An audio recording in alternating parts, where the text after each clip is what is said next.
আজকে তোমাদের কাছে কাঁকরোলের এমন একটা রেসিপি নিয়ে আসছি যে এইটা খাওয়ার পর যারা কাঁকরোল খেতে পছন্দ করে না তারা রোজই কাঁকরোল খেতে চাইবে। তারা মাছ মাংস ফেলে এই কাঁকরোল দিয়েই একতলা ভাত খেয়ে নেবে। তো চলো দেখাই আমি কিভাবে কাঁকরোলটা রান্না করি। আমি প্রথমে কিছু কাঁকরোল নিয়ে নিয়েছি, নিয়ে পরিষ্কার করে ধুয়ে নিয়েছি। এই কাঁকরোলের ওপরে কাঁটাগুলো একটু চেঁচে নিয়েছি, নিয়ে এইভাবে কুচো কুচো করে কেটে নিয়েছি। এবার কড়ায় তেল চাপিয়ে ওর মধ্যে কাঁকরোলগুলো দিয়ে দেবো। কাঁকরোলগুলো দিয়ে হালকা একটু ভেজে নেব। বেশি ভাজার দরকার নেই, অল্প একটু নাড়াচাড়া করে নিলেই হবে। এবার এর মধ্যে দিয়ে দেব নুন আর হলুদ।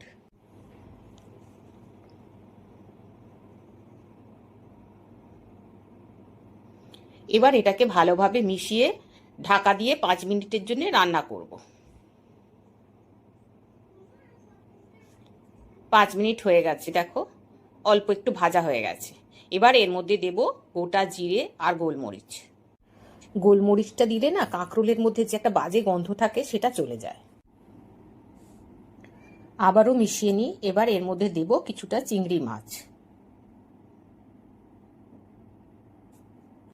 চিংড়ি মাছ দিয়ে এটাকে ভালো করে মিশিয়ে নিয়ে 5 মিনিটের জন্য রান্না হতে দেব। 5 মিনিট হয়ে গেছে, চেক করে দেখতে হবে। এটা 80% মতো সেদ্ধ হবে। দেখো 80% মতো সেদ্ধ হয়ে গেছে। এবার এটাকে ঠান্ডা হতে দেব। ঠান্ডা হলে একটা মিক্সার জারে এগুলো নিয়ে এটাকে একটা পেস্ট করতে হবে।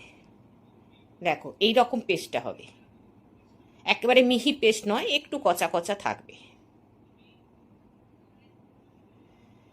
এইবার কড়াতে একটু তেল নিতে হবে, তাতে কালো জিরে ফোড়ন আর রসুন ফোড়ন দিতে হবে।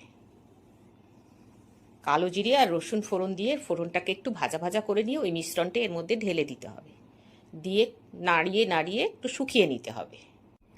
দেখো একটু টেনে এসছে, এই সময় এতে একটু নুন দিয়ে দিতে হবে। আর যারা ঝাল খাও এখানে 2-4টে কাঁচা লঙ্কা দিয়ে দিলে ভালো হয়।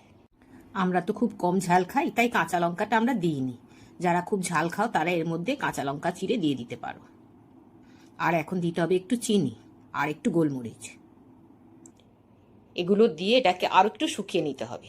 যখন দেখবে কড়া থেকে এরকম ছেড়ে ছেড়ে আসছে তখনই জানবে এটা রেডি হয়ে গেছে। একটু নুন মিষ্টিটা চেক করে নিয়ে নামিয়ে নেবে। দেখো তৈরি হয়ে গেল কাঁকরোলের ভর্তা। গরম গরম ভাতের সঙ্গে এই কাঁকরোল ভর্তা যেন অমৃত। আমার মেয়ে কাঁকরোল খেতে একদম পছন্দ করতো না, তারপর যখন ওকে এই রকম ভাবে কাঁকরোল রান্না করে দিলাম তারপর থেকে এখন রোজই আমায় বলে, মা কাঁকরোল নিয়ে আসো, কাঁকরোল নিয়ে আসো।